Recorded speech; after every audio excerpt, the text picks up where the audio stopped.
안녕하세요. 저는 올해 63세가 된 이순자라고 합니다. 제가 오늘 여러분께 들려드릴 이야기는 저의 딸에게 일어난 일인데 아직도 믿어지지 않을 정도로 충격적인 일이었어요. 저는 33세에 늦둥이 딸 은영이를 낳았습니다. 당시로서는 꽤 늦은 나이였죠. 하지만 남편과 저는 은영이가 와준 것만으로도 너무 행복했어요. 그런데 그 행복한 시간은 그리 오래가지 못했습니다. 은영이가 5살 되던 해 남편이 퇴근길에 교통사고를 당해 세상을 떠나고 말았거든요. 그날 밤 경찰서에서 연락이 와서 급히 병원으로 달려갔는데 이미 늦은 뒤였습니다. 여보, 제발 눈 좀 떠봐요. 은영이가 아빠 기다리고 있다고요. 어떻게 우리 딸 두고 이렇게 가실 수가 있어요. 제발 정신 차리라고요. 하지만 남편은 끝내 눈을 뜨지 못했습니다. 그날부터 저는 은영이와 단둘이 살게 되었어요. 어린 은영이는 아빠가 왜 안 오는지 몰라서 매일 현관문 앞에 앉아 기다리곤 했습니다. 그 모습을 볼 때마다 가슴이 미어졌지만 저라도 꿋꿋하게 버텨야 은영이를 제대로 키울 수 있을 거라고 생각했어요. 다행히 남편이 회사에서 성실하게 일했던 덕분에 유족급여와 보험금으로 당장 생활하는 데는 큰 어려움이 없었습니다. 저는 은영이를 혼자 키우면서 이 아이만큼은 아버지 없는 서름을 느끼지 않게 해주고 싶었어요. 은영이는 정말 착하고 순한 아이로 자라났습니다. 아버지가 없다고 삐뚤어지거나 반항하는 일도 없이 오히려 저를 도와주려고 애쓰는 아이였어요. 은영아, 너는 공부만 하면 돼. 엄마가 다 해줄 테니까 괜한 걱정 말고. 엄마, 저도 이제 다 컸잖아요. 엄마 혼자 힘들게 하시는 거 보고 있을 수만은 없어요. 이 정도는 제가 당연히 해야죠. 그렇게 말하며 환하게 웃는 은영이를 보면 이 아이를 위해서라면 뭐든지 할 수 있을 것 같았습니다. 은영이는 대학교에서 유아교육과를 전공했어요. 어릴 때부터 아이들을 좋아했거든요. 동네 꼬마들이 은영이만 보면 따라다닐 정도로 인기가 많았습니다. 졸업 후에는 집 근처 어린이집에 취직해서 교사로 일하기 시작했어요. 엄마, 저 오늘 우리 반 아이들이 제가 만든 김밥 너무 맛있다고 하면서 다 먹었어요. 엄마가 어릴 때부터 요리 가르쳐 주신 덕분인 것 같아요. 그럼 다행이다. 우리 은영이가 아이들한테 인기 많다니 엄마가 얼마나 뿌듯한지 몰라. 그런데 엄마, 저 요즘 좀 걱정되는 게 있어요. 우리 반에 부모님이 맞벌이 하시는 아이가 있는데 그 아이가 자꾸 저한테 선생님이 우리 엄마 같아요라고 하거든요. 집에서 엄마랑 시간을 많이 못 보내서 그런 것 같아서 마음이 아파요. 그렇게 다른 사람을 배려할 줄 아는 따뜻한 마음을 가진 은영이가 저는 너무 자랑스러웠습니다. 그런데 은영이가 29살이 되던 해 직장 동료의 소개로 한 남자를 만나게 되었어요. 그 남자가 바로 강민수였습니다. 민수는 중소기업에서 과장으로 일하는 35살 남자였어요. 첫인상은 나쁘지 않았습니다. 키도 크고 얼굴도 준수한 편이었고 은영이를 대하는 태도도 정중했거든요. 안녕하세요, 어머님. 강민수라고 합니다. 앞으로 잘 부탁드려요. 네, 반가워요. 우리 은영이가 평소에 민수 씨 이야기를 많이 하더라고요. 은영이는 정말 착하고 예쁜 분이에요. 제가 더 감사하죠. 처음 만났을 때는 예의 바르고 성실해 보이는 사람이라고 생각했어요. 하지만 뭔가 미묘하게 마음에 걸리는 부분들이 있었습니다. 은영아, 우리 둘만의 시간이 정말 소중해. 다른 사람들한테 신경 쓰지 말고 우리끼리만 행복하게 지내자. 그렇긴 하지만 가끔은 엄마도 만나고 친구들도 만나야 하지 않을까요? 물론이지. 하지만 너무 자주는 안 되겠어. 우리가 결혼하면 새로운 가정을 꾸리는 거니까 서로에게만 집중해야 한다고 생각해. 그때는 신혼부부가 서로에게 집중하고 싶어 하는 게 당연하다고 생각했는데 지금 생각해보니 뭔가 이상했어요. 더욱 놀란 건 민수가 은영이와 사귄 지 겨우 6달 만에 결혼을 하자고 했다는 것이었습니다. 엄마, 민수 오빠가 결혼하자고 했어요. 벌써? 아직 사귄 지 얼마 안 됐는데 너무 성급한 거 아니야? 저도 그렇게 생각했는데 오빠가 저랑 평생 함께하고 싶다고 하면서 빨리 가정을 꾸리고 싶다고 하더라고요. 하지만 은영아, 결혼은 신중하게 해야 하는 거야. 상대방을 제대로 알고 나서 해도 늦지 않아. 그런데 오빠가 너무 간절하게 말하니까 저도 마음이 움직이더라고요. 그리고 나이도 이제 29인데 더 늦으면 안 될 것 같기도 하고요.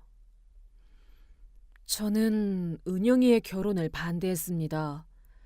민수와 은영이의 나이 차이가 6살이나 났고 무엇보다 너무 성급하게 결혼을 서두르는 것 같아서 불안했거든요. 은영아, 엄마가 보기엔 그 사람이 너무 급하게 결혼하려고 하는 것 같아.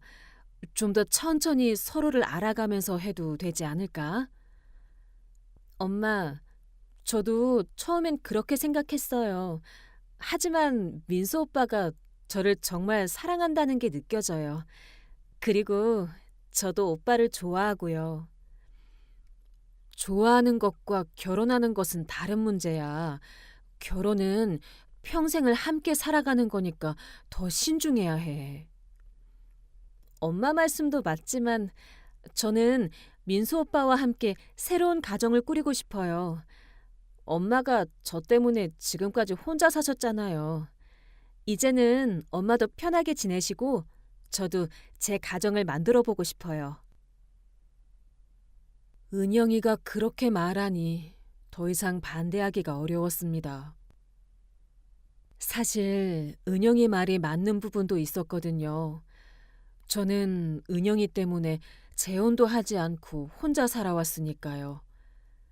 하지만 민수와 만날 때마다 뭔가 석연치 않은 부분들이 계속 눈에 띄었어요. 어머님, 저희가 결혼하면 은영이가 새로운 환경에 적응해야 하니까 처음에는 좀 바쁠 것 같아요. 그래서 당분간은 자주 못 뵐 수도 있을 것 같은데 이해해 주세요. 물론 신혼이니까 바쁘겠죠. 하지만 그래도 가끔은 연락하고 지내야죠. 네, 물론이죠. 하지만 은영이가 새 가정에 집중할 수 있도록 도와주셨으면 좋겠어요. 그때도 뭔가 이상하다는 생각이 들었지만 신혼부부니까 그럴 수도 있다고 생각하며 넘어갔어요. 결국 은영이는 29살에 강민수와 결혼했습니다. 결혼식 날 웨딩드레스를 입은 은영이가 너무 예뻐서 눈물이 났어요. 은영아, 정말 예쁘다. 엄마가 이렇게 예쁜 딸을 키웠구나. 엄마, 지금까지 저 키워주시느라 고생 많으셨어요. 앞으로는 제가 행복하게 살면서 엄마한테도 효도할게요. 괜한 소리 하지 마라. 엄마는 네가 행복하기만 하면 그걸로 충분해. 그렇게 은영이는 결혼해서 민수와 함께 새 아파트에서 살기 시작했습니다. 처음 몇 달 동안은 은영이가 자주 연락했어요. 신혼 생활이 어떤지, 요리는 잘하고 있는지 그런 소소한 얘기들을 나누곤 했죠. 엄마, 저 오늘 민수 오빠한테 김치찌개 해줬는데 너무 맛있다고 하더라고요. 엄마가 가르쳐준 그 레시피로 만들었거든요. 그럼 다행이다.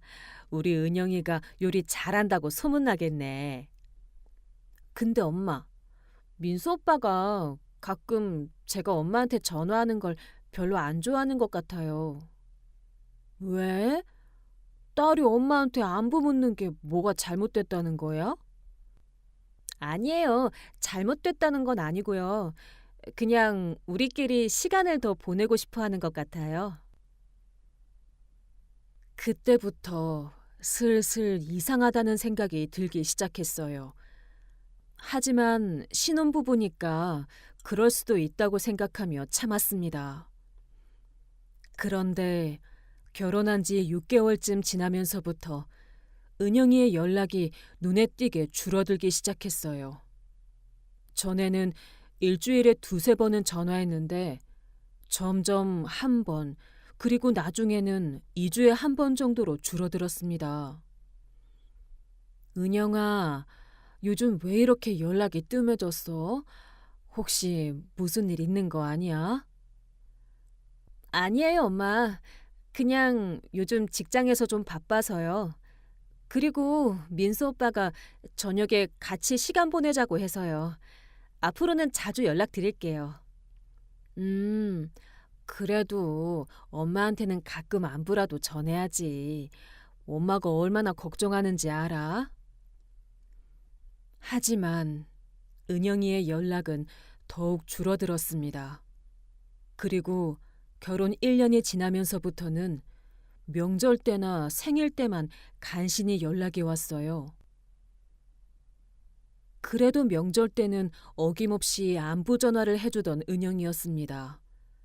추석이나 설날 같은 큰 명절에는 꼭 전화해서 안부를 물어보곤 했거든요. 엄마, 설 잘 보내세요. 저는 시댁에 가서 인사드리고 왔어요. 그래, 다들 별일 없고 시댁 어른들도 건강하시지?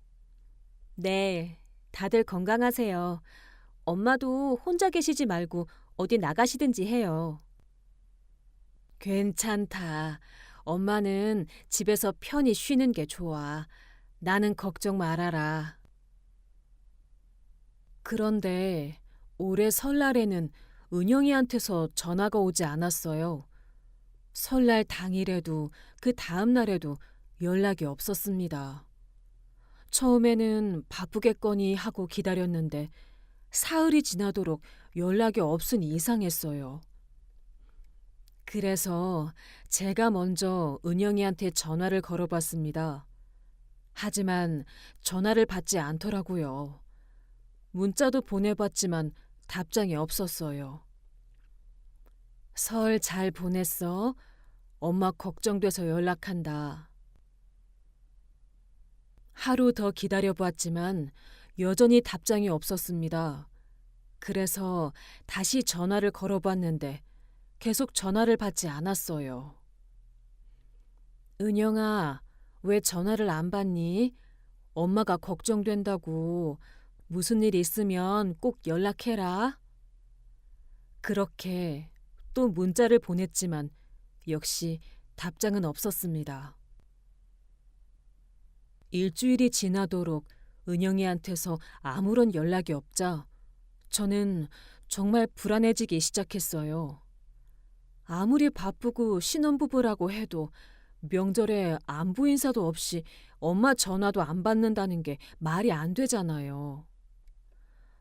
혹시 은영이에게 무슨 일이 생긴 건 아닐까 하는 생각이 들어서 잠도 제대로 못 이뤘습니다. 결국 직접 가서 확인해 보기로 마음먹었어요. 아무리 그래도 이 정도는 아니지. 내가 직접 가서 확인해 봐야겠어. 저는 은영이가 사는 아파트 주소를 적어놓은 수첩을 꺼내 확인했습니다. 결혼할 때 민수가 마련한 신혼집이었죠. 그곳에 간 적은 몇 번 없었어요.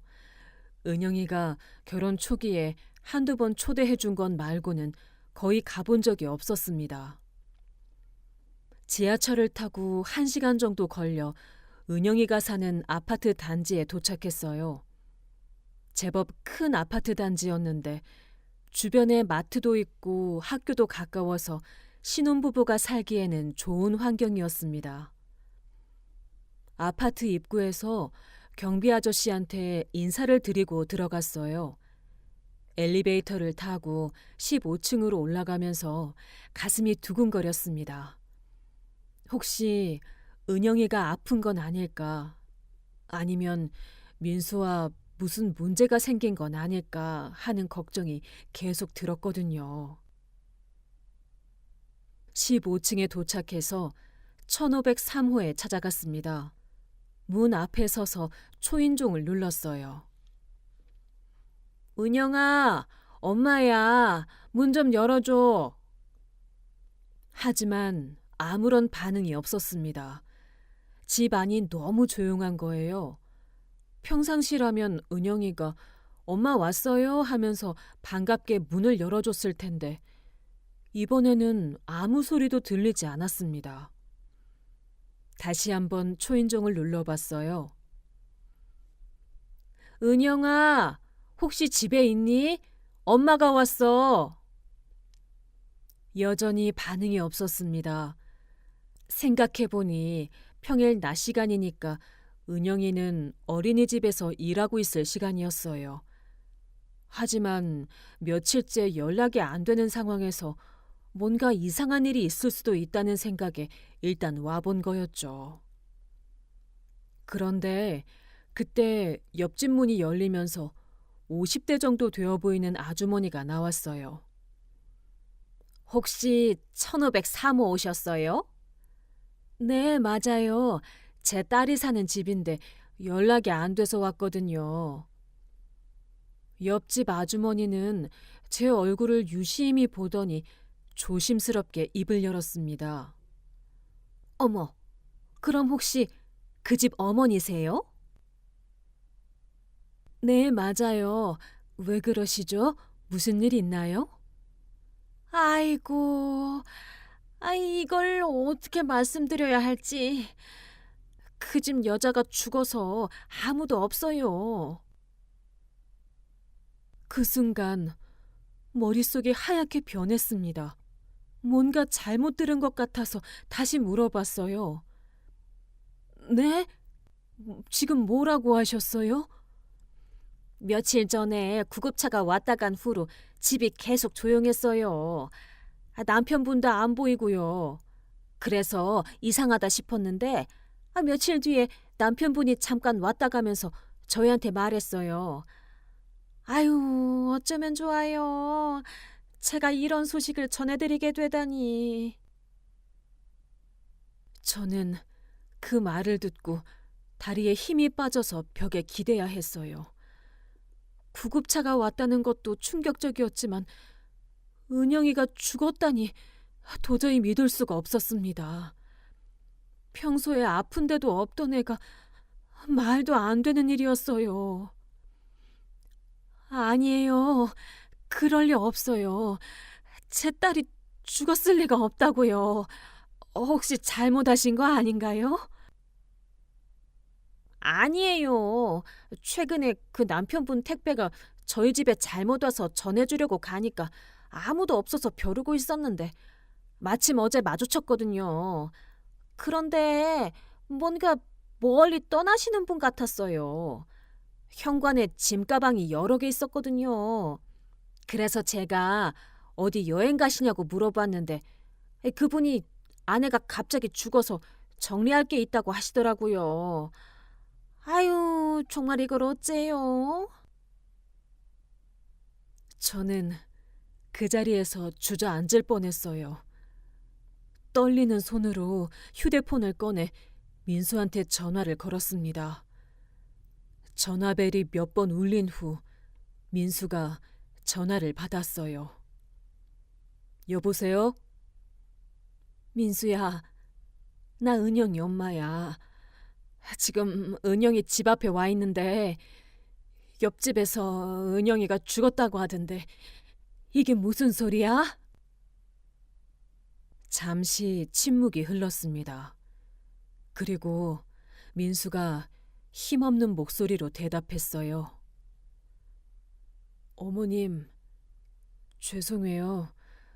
은영이가 그저께 갑자기 심장마비로. 뭐라고? 심장마비? 은영이가 왜 심장마비를? 그리고 왜 나한테 연락 안 했어? 너무 갑작스러운 일이라 정신이 없었어요. 그리고 지금 장례 중이라서. 장례? 장례를 언제부터 했다는 거야? 나한테 왜 말 안 했어? 장모님, 죄송해요. 제가 너무 경황이 없어서. 제가 주소 문자로 보내드릴게요. 전화가 끊어진 후 잠시 뒤 민수한테서 장례식장 주소가 문자로 왔어요. 저는 옆집 아주머니한테 고맙다는 인사를 하고 급히 장례식장으로 향했습니다.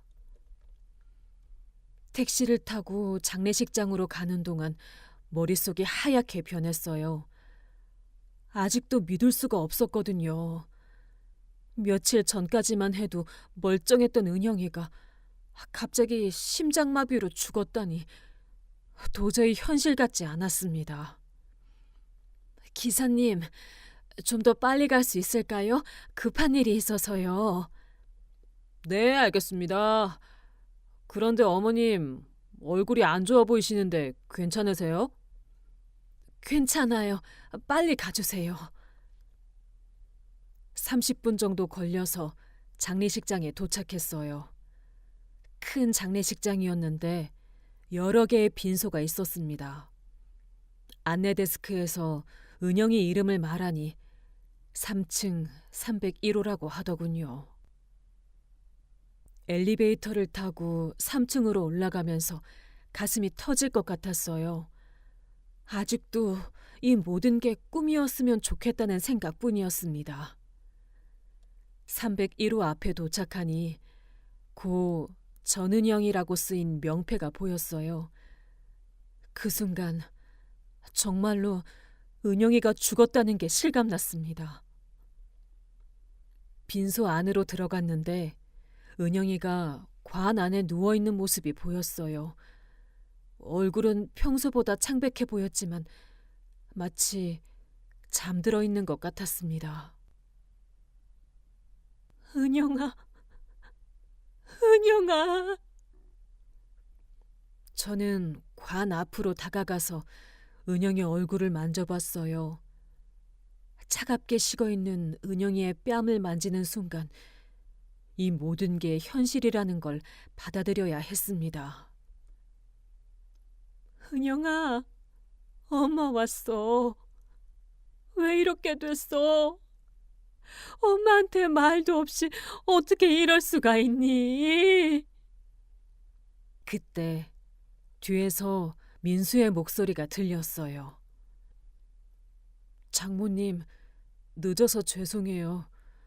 장모님 오시면 마지막 인사를 나누신 후에 입관하려고 기다리고 있었어요. 저는 돌아서서 민수를 봤는데 민수도 상당히 지쳐 보였어요. 눈이 빨갛게 부어있는 걸 보니 많이 울었나 보다 싶었습니다. 민수야, 은영이가 도대체 어떻게 된 거야? 심장마비라니. 은영이가 심장병이 있었어? 아니에요. 평소에는 건강했어요. 그날 저녁에 은영이가 일찍 자겠다고 해서 먼저 잠자리에 들었어요. 그런데 새벽에 갑자기 은영이가 가슴이 아프다고 하면서 깨우는 거예요. 급히 119에 신고하고 병원으로 갔는데 병원 도착하기 전에 이미... 그래서 바로 나한테 연락했어야 하는 거 아니야? 왜 지금까지 말 안 했어? 정말 죄송해요. 너무 갑작스러운 일이라 정신이 없었어요. 그리고 시댁 어른들이 장례를 서둘러서 치르자고 하시는 바람에 그때 빈소 안쪽에서 나이든 부부가 나왔어요. 민수의 부모님이었습니다. 아, 사돈댁이 오셨군요. 이런 일로 뵙게 되다니. 정말 갑작스러운 일이었어요. 저희도 어떻게 해야 할지 몰라서. 저는 시댁 식구들한테 인사를 했지만 마음속으로는 화가 나고 있었어요. 딸이 죽었는데 친정어머니한테 연락도 안 하고 장례를 치렀다는 게 이해가 안 됐거든요. 장례는 언제부터 시작한 거예요? 어제부터 시작했어요. 오늘이 이틀째고 내일 발인 예정입니다. 그럼 나한테는 왜 연락 안 하셨어요? 내가 은영이 엄마인데. 민수가 너무 충격을 받아서 제대로 정신을 못 차리고 있었어요. 저희가 챙겨야 했는데 미처 생각을 못 했네요. 정말 죄송해요, 어머님. 제가 정신이 없어서. 저는 은영이 관 앞에 앉아서 계속 울었어요. 이틀 동안 친정어머니도 모르게 장례가 진행되고 있었다는 게 너무 원망스러웠습니다. 은영아, 엄마가 늦어서 미안해. 엄마가 더 일찍 왔어야 했는데. 그런데 계속 은영이를 보고 있으니 뭔가 이상한 느낌이 들었어요. 은영이 얼굴이 평소보다 너무 야위어 보였거든요. 마치 오랫동안 고생을 한 것처럼 말이에요. 은영이가 요즘 많이 아팠나요? 얼굴이 너무 야위어 보이는데. 최근에 좀 스트레스를 받고 있었어요. 직장에서도 힘들어하고. 그러게요. 마지막에 왔을 때도 많이 피곤해 보이더라고요. 저는 더 자세히 물어보고 싶었지만 장례식장이라는 분위기 때문에 말을 꺼내기가 어려웠어요. 그런데 갑자기 현기증이 났습니다. 며칠 동안 제대로 먹지도 못하고 걱정만 하다가 이런 충격적인 소식을 들어서 그런 것 같았어요. 그 순간 눈앞이 깜깜해지면서 그대로 쓰러지고 말았습니다. 정신을 잃기 직전까지 은영이의 차가운 얼굴이 눈에 아른거렸어요. 내 딸이 저렇게 차갑게 누워있다는 게 아직도 믿어지지 않았습니다. 얼마나 시간이 지났을까요? 정신을 차리고 보니 병원 응급실에 누워 있었어요. 민수가 옆에서 걱정스러운 표정으로 저를 지켜보고 있었습니다. 의식을 회복하셨네요. 극심한 스트레스와 쇼크로 일시적으로 의식을 잃으신 것 같습니다. 큰 문제는 없으니 좀 쉬시면 될 것 같아요. 장모님, 괜찮으세요? 정말 놀랐어요. 은영이는 어떻게 됐어? 지금 다시 장례식장으로 가시면 안 될 것 같아요. 너무 무리하지 마세요. 하지만 저는 은영이 곁에 있어야 했어요. 마지막까지라도 은영이와 함께 있고 싶었거든요. 아니야, 나는 은영이한테 가야 해. 마지막인데 엄마가 곁에 없으면 안 돼. 그렇게 저는 다시 장례식장으로 돌아갔습니다. 은영이의 마지막 밤을 함께 보내기 위해서였어요. 하지만 마음속으로는 계속 의문이 들었습니다. 건강했던 은영이가 갑자기 심장마비로 죽었다는 게 이상했고, 무엇보다 친정에 연락도 없이 장례를 치렀다는 게 납득이 안 됐어요.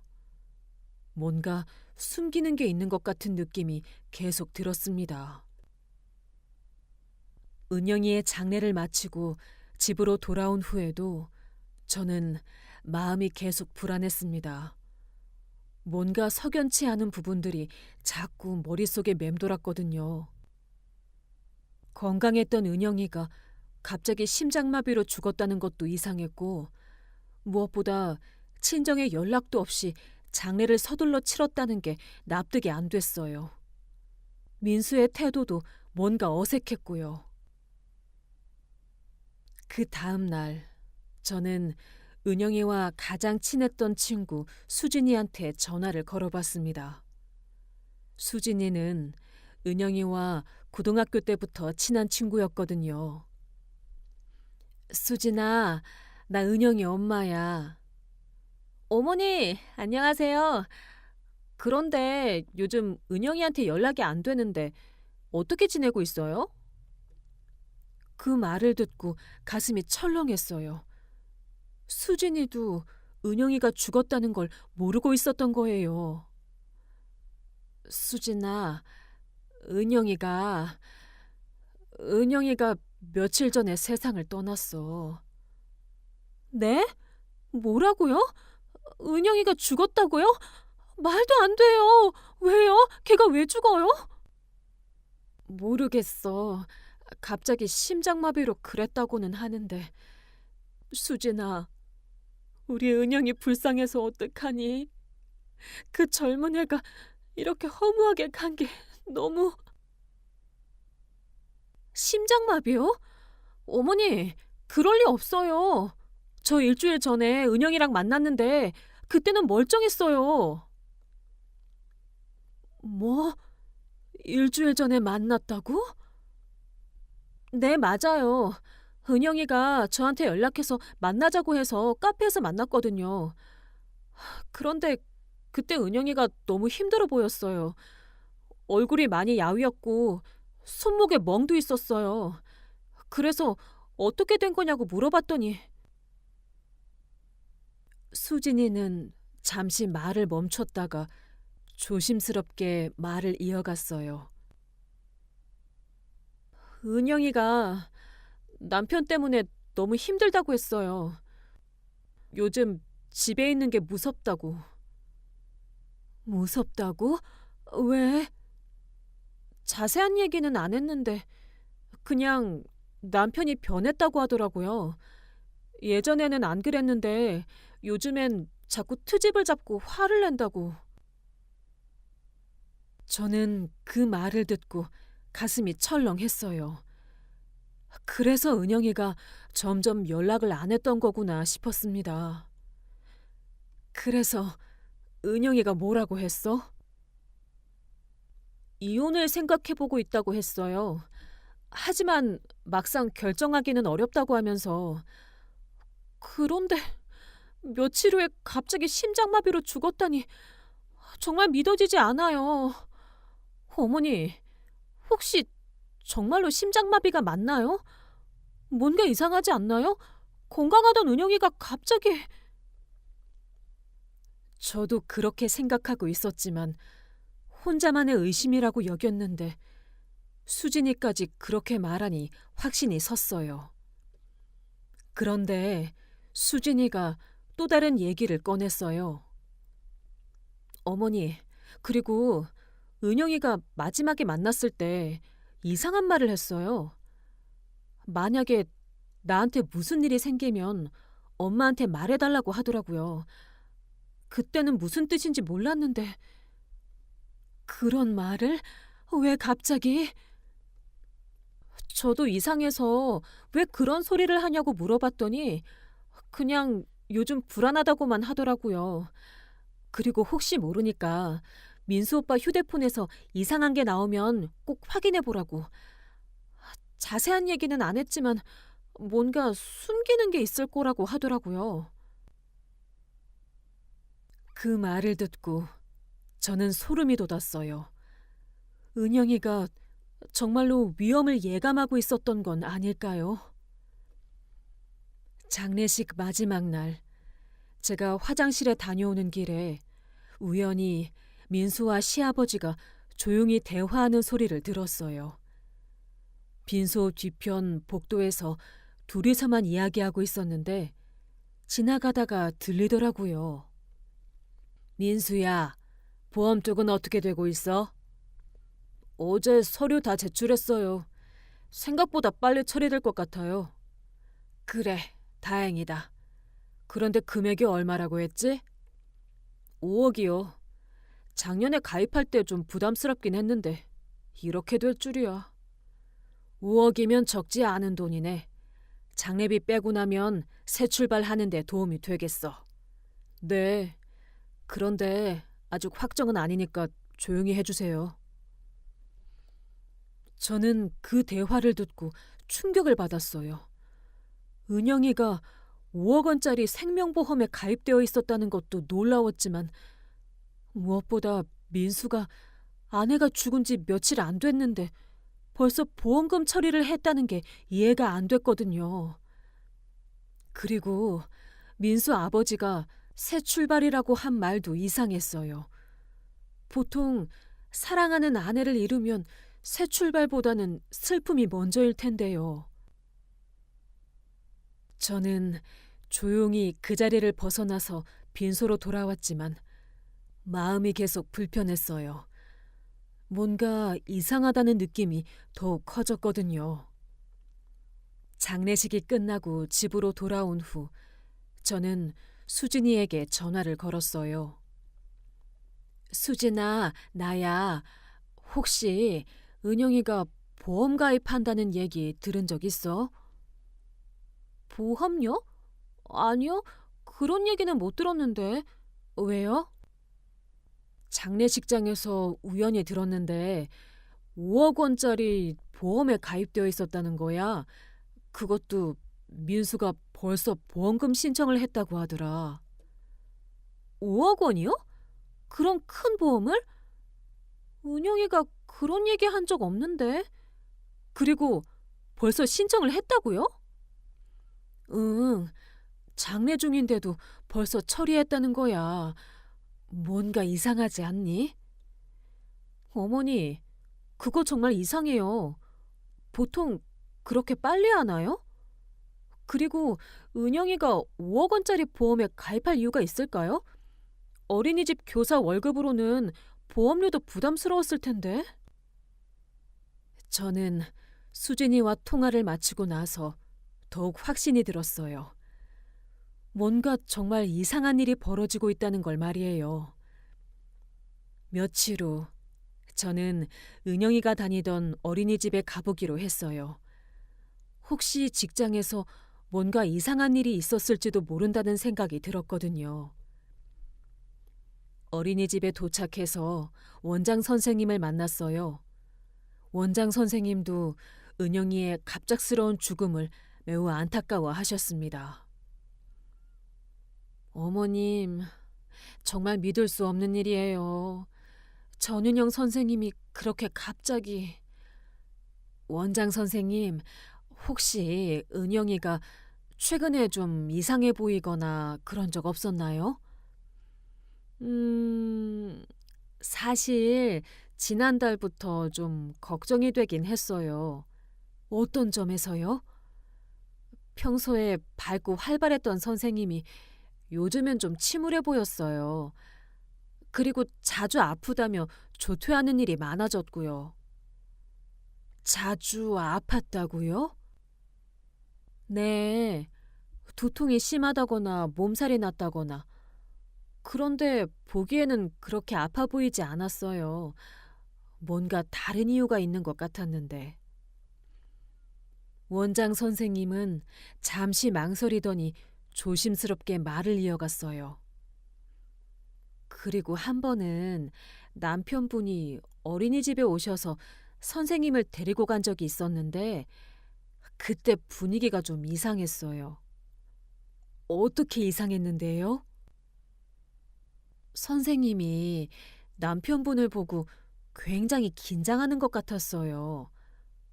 그리고 남편분도 은영이 선생님한테 뭔가 화가 나 있는 것 같고.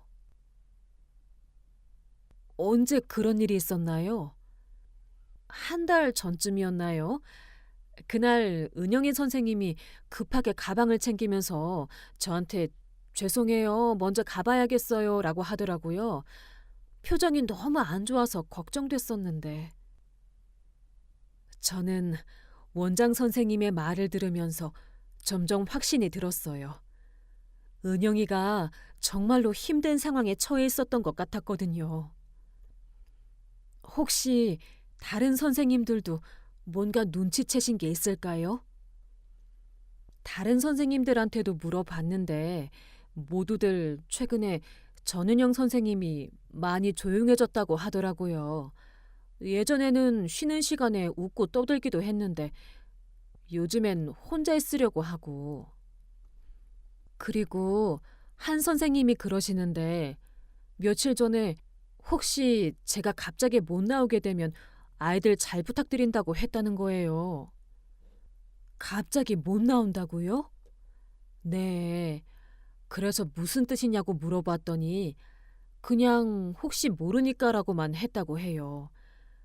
그때는 이상하다 싶었는데 이렇게 될 줄은.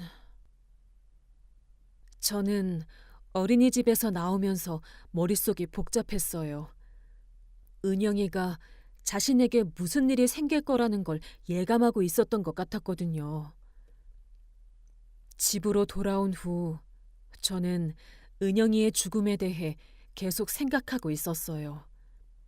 수진이의 말도 그렇고 어린이집 원장 선생님의 증언도 그렇고 뭔가 석연치 않은 부분들이 너무 많았거든요. 그날 밤 저는 잠을 제대로 이루지 못했어요. 계속해서 머릿속에 맴도는 생각들 때문이었죠. 은영이의 예감, 어린이집에서의 이상한 변화들, 그리고 5억 원짜리 보험과 너무 빠른 보험금 신청. 모든 퍼즐 조각들이 하나씩 맞춰지기 시작하는 것 같았어요. 그리고 그 그림은 제가 상상했던 것보다 훨씬 더 끔찍한 것이었습니다. 저는 더 이상 망설일 수 없다고 생각했어요. 수진이에게 전화를 걸어서 함께 경찰서에 가자고 했습니다. 수진아, 나 혼자서는 안 될 것 같아. 너도 은영이 친구니까 같이 가줄 수 있지? 네, 어머니. 저도 그래야 한다고 생각해요. 은영이가 정말 억울하게 죽었다면 꼭 밝혀야죠. 그렇게 저희는 관할 경찰서에 찾아갔어요. 접수 창구에서 민원을 접수하는데 경찰관이 저희 이야기를 듣더니 수사과로 안내해 주더라고요. 어머님, 말씀하신 내용을 정리해 보니 몇 가지 의심스러운 점들이 있긴 합니다만 이미 화장이 끝난 상태라 부검은 불가능해요. 그럼 이대로 끝나는 건가요? 제 딸이 억울하게 죽었는데 아무것도 할 수 없다는 말씀이세요? 아닙니다. 말씀해주신 증언들과 정황들을 토대로 일단 내사를 시작해 보겠습니다. 다만 물증이 부족한 상황이라 시간이 좀 걸릴 수 있어요. 저는 그래도 경찰이 수사를 시작한다고 하니 조금 안심이 되었어요. 하지만 한편으로는 과연 진실이 밝혀질 수 있을까 하는 걱정도 들었습니다. 그런데 한 달 정도 지나서 경찰서에서 연락이 왔어요. 어머님, 좋은 소식이 있습니다. 강민수 씨에 대한 수사를 본격적으로 시작하게 되었어요. 정말요? 무슨 일이 있었나요? 사실 강민수 씨가 회사에서 업무상 배임 혐의로 고발당했어요. 그래서 압수수색 영장을 받아서 휴대폰과 컴퓨터를 조사하게 되었는데 그 과정에서 의심스러운 내용들이 발견되었거든요. 그 다음 날 민수가 체포되었다는 연락을 받았어요. 드디어 진실이 밝혀지기 시작하는 건가 싶었습니다. 일주일 후 경찰서에서 다시 연락이 왔어요. 민수가 자백했다는 거였어요. 저는 그 말을 듣고 온몸이 떨렸습니다. 정말로 민수가 은영이를 죽였다는 게 확인된 거였거든요. 그 순간부터 제 인생이 완전히 바뀌었어요. 하루 종일 울기만 했고 밥도 제대로 못 먹었습니다. 밤에는 악몽에 시달렸어요. 은영이가 마지막에 얼마나 무서웠을까, 얼마나 아팠을까 하는 생각만 계속 들었거든요. 처음 며칠은 정말 지옥 같았어요. 아무것도 할 수 없었습니다. 샤워도 안 하고 밥도 안 먹고 그냥 은영이 사진만 보고 있었어요. 제가 걱정되었는지 수진이가 매일 와서 챙겨주었는데 그때는 고마운 줄도 몰랐어요. 어머니, 이러시면 안 돼요. 뭐라도 드셔야 해요. 수진아, 나는 정말 어떻게 살아야 할지 모르겠어. 은영이가 그렇게 죽었는데 내가 밥을 먹고 살아야 하나? 어머니, 은영이도 어머니가 이러시는 걸 원하지 않을 거예요. 하지만 그런 말들이 위로가 되지 않았어요. 오히려 더 화가 났습니다. 내 딸의 고통을 누가 알겠어요. 재판이 시작되고 나서는 더 힘들었어요. 법정에서 민수를 볼 때마다 분노가 치밀어 올랐습니다. 민수가 변호사와 이야기하며 태연하게 지내는 모습을 보면 미칠 것 같았어요. 한 번은 검사가 범행 수법을 자세히 설명할 때 저는 견딜 수가 없었어요. 은영이가 수면제의 의식을 잃고 숨도 못 쉬며 괴로워했을 모습을 상상하니 온몸이 떨렸습니다. 이 나쁜 놈아, 우리 은영이가 너한테 뭘 잘못했다고? 어떻게 그렇게 잔인하게 죽일 수 있어? 법정 경비원들이 저를 진정시키려고 했지만 저는 계속 소리를 질렀어요. 그날 집에 돌아와서는 며칠 동안 일어나지도 못했습니다. 너무 허탈하고 분하고 슬퍼서 아무것도 할 수 없었어요. 그런 날들이 몇 달 동안 계속되었어요. 가끔은 은영이한테 전화를 걸려다가 멈추기도 했고, 마트에서 은영이가 좋아하던 과자를 사다가 집에 와서 울기도 했습니다. 특히 밤이 가장 힘들었어요. 잠들기 전에 은영이가 어린 시절부터 지금까지의 모습들이 계속 떠올랐거든요. 첫 걸음마를 뗄 때, 어린이집에 처음 갈 때 울던 모습, 대학교 입학했을 때 기뻐하던 모습. 은영아, 엄마가 너를 제대로 지켜주지 못해서 미안해. 정말 미안해. 그런 밤이면 새벽까지 잠을 못 이뤘어요. 그리고 다음 날은 하루 종일 무기력했습니다. 수진이는 자주 찾아와서 때로는 그냥 옆에 앉아서 아무 말 없이 있어주기도 했고, 때로는 억지로라도 밖에 나가자고 하기도 했어요. 어머니, 이렇게 계시면 안 돼요. 은영이도 걱정할 거예요. 수진아, 나는 정말 모르겠어. 어떻게 살아야 할지. 은영이가 없는데 내가 왜 살아야 하는지. 어머니, 힘드시겠지만 그래도 드시고 주무셔야 해요. 은영이를 위해서라도요. 하지만 그때는 그런 말들도 별로 위로가 안 됐어요. 오히려 은영이를 위해서라는 말이 부담스럽기까지 했습니다. 그러다가 정말 견딜 수 없을 때쯤 수진이가 상담을 받아보라고 권했어요. 처음에는 거부했지만 수진이가 계속 설득해서 결국 상담센터에 가게 되었습니다. 어머님, 지금 느끼시는 감정들이 모두 정상적인 반응이에요.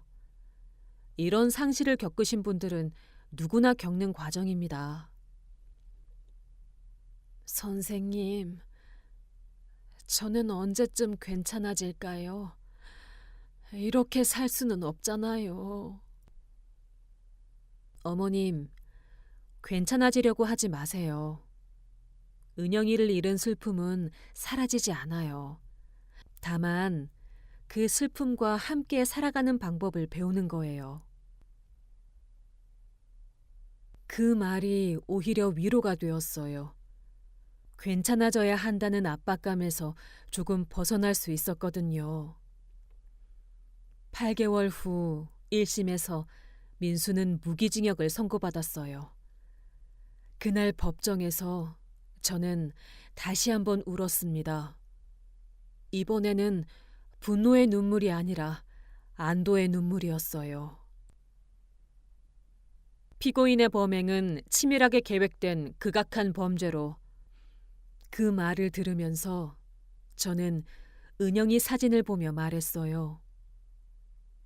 은영아, 이제 그 나쁜 놈이 벌 받았어. 네가 억울하지 않게 됐어. 민수가 항소했지만 2심에서도 무기징역이 확정되었고 보험금을 제가 받게 되었습니다. 하지만 그 돈을 보면서도 전혀 기쁘지 않았어요. 오히려 더 슬펐습니다. 내 딸의 목숨값이라는 생각에 마음이 무거웠거든요.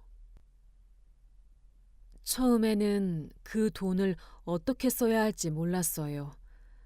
몇 달 동안 그냥 은행에 넣어두고 있었습니다. 뭘 해도 의미가 없다는 생각만 들었거든요. 은영이가 돌아오는 것도 아닌데 무슨 소용이 있나 싶어서요. 그러던 어느 날 TV에서 결식 아동들을 위한 급식 지원 소식을 봤어요. 어린이집에서 점심을 못 먹고 집에 가는 아이들, 주말에 굶는 아이들 이야기를 들으니 갑자기 은영이 생각이 났습니다. 은영이가 그런 아이들을 얼마나 걱정했었는지 떠올랐거든요. 그날 밤 잠을 못 이루고 생각했어요. 은영이를 구하지 못한 제가 은영이가 사랑했던 아이들을 도울 수 있지 않을까 하고요. 그래서 저는 지역 아동센터에 연락해서 정기 후원을 시작했어요. 매달 조금씩 급식비와 간식비로 후원하기로 했습니다. 많은 돈은 아니지만 제가 할 수 있는 일이었어요. 어머님, 정말 감사합니다. 이런 후원이 아이들에게 큰 힘이 됩니다. 제 딸이 어린이집 선생님이었거든요. 아이들을 정말 사랑했어요. 늦었지만 아이들이 배고프지 않았으면 좋겠어요. 그 후로 조금씩 마음이 달라지기 시작했어요. 완전히 나아진 건 아니지만 하루하루가 조금씩 견딜만 해졌습니다. 그리고 집 근처에 작은 카페도 하나 열었어요. 거창한 건 아니고 그냥 동네 사람들이 와서 차 마시고 쉬어갈 수 있는 소박한 곳입니다. 처음에는 할 일이 없어서 시작한 일이었는데 사람들과 이야기하다 보니 조금씩 위로가 되더라고요. 카페 한쪽 벽에는 은영이 사진을 작게 걸어놨어요. 웃고 있는 은영이 모습을 보면서 하루를 시작하곤 했습니다. 은영아, 오늘도 엄마가 열심히 살아볼게. 가끔 힘들어 보이는 분들이 오시면 차라도 한 잔 더 대접하곤 했습니다. 그럴 때마다 은영이가 했을 일이라는 생각이 들었어요. 그렇게 저는 조금씩 은영이 없는 삶에 적응해 나갔어요. 쉽지 않았습니다. 지금도 가끔 밤에 은영이 생각을 하면 잠이 안 올 때가 있어요. 특히 은영이 생일이나 기일에는 정말 힘들어요. 은영이 첫 기일 때는 정말 견딜 수 없을 정도였어요. 그날은 카페 문을 닫고 하루 종일 집에서 울었습니다. 은영이가 좋아하던 음식을 해서 상을 차려놓고 혼자서 계속 이야기했어요. 은영아, 엄마가 왔어. 네가 좋아하던 김치찌개 끓여왔어. 맛있게 먹어. 그러면서 하루 종일 울었어요.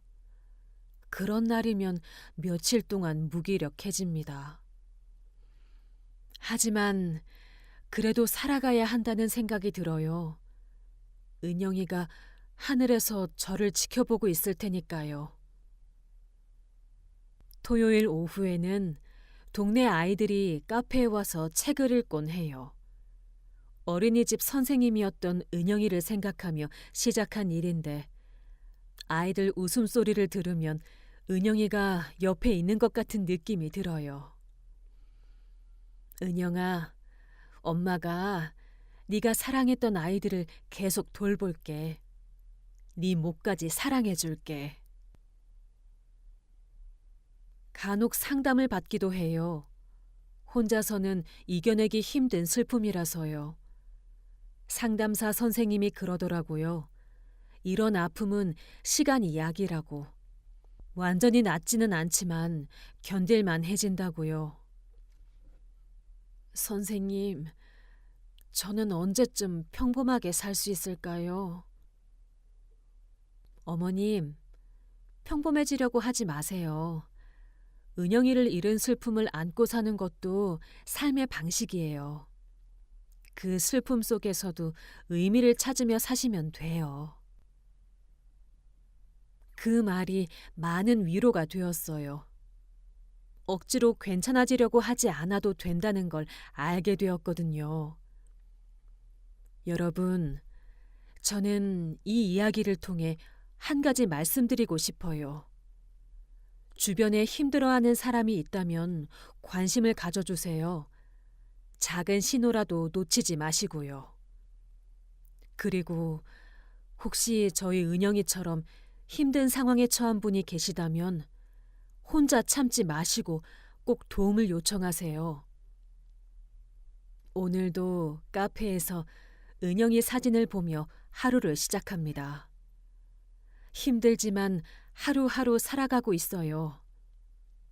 은영이를 잃은 슬픔은 영원히 사라지지 않을 거예요.